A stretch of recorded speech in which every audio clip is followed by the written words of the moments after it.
കടയ്ക്കലിലെ വിവിധ വ്യാപാര സ്ഥാപനങ്ങൾ കുത്തിത്തുറന്ന മോഷണം നടത്തിയ സംഭവത്തിൽ രണ്ടുപേരെ പോലീസ് പിടികൂടി. കൊല്ലം ഇരവിപുരം സ്വദേശികളായ യുവാക്കളെയാണ് ബാലരാമപുരം പോലീസ് പിടികൂടിയത്. ബാലരാമപുരത്ത് കടകൾ കുത്തിത്തുറന്ന് നടത്തിയ മോഷണത്തിൽ CCTV ദൃശ്യങ്ങൾ കേന്ദ്രീകരിച്ച് നടത്തിയ അന്വേഷണത്തിലാണ് പ്രതികളെ തിരിച്ചറിയുന്നത്. ഇരവിപുരം വാളത്തുങ്കൽ സ്വദേശികളായ അനന്തു രവി, സജിൽ എന്നിവരാണ് പോലീസിന്റെ പിടിയിലായിരിക്കുന്നത്. തുടർന്ന് നടത്തിയ ചോദ്യം ചെയ്യലിലാണ് കടയ്ക്കലിലെ മോഷണ വിവരങ്ങളും പുറത്തറിഞ്ഞത്. റിമാൻഡിലായ പ്രതികളെ കടയ്ക്കൽ പോലീസ് കസ്റ്റഡിയിൽ വാങ്ങുകയും തുടർന്ന് തെളിവെടുപ്പ് നടത്തുകയും ചെയ്തു. കഴിഞ്ഞ മാർച്ചിൽ കടയ്ക്കൽ ജംഗ്ഷന് സമീപത്തെ ബേക്കറി കുത്തിത്തുറന്ന മോഷണം നടത്തുകയും കഴിഞ്ഞ മാസം 3-ാം തീയതി കടയ്ക്കൽ ജംഗ്ഷനിലെ 5 കടകൾ തുടർച്ചയായി കുത്തിത്തുറന്ന മോഷണം നടത്തുകയും ചെയ്തിരുന്നു.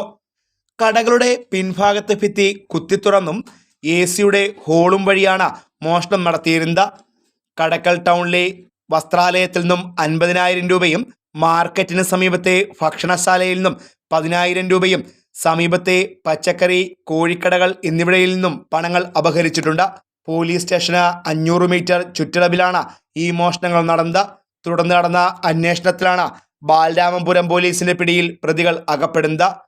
Fox TV news bureau, Anchal.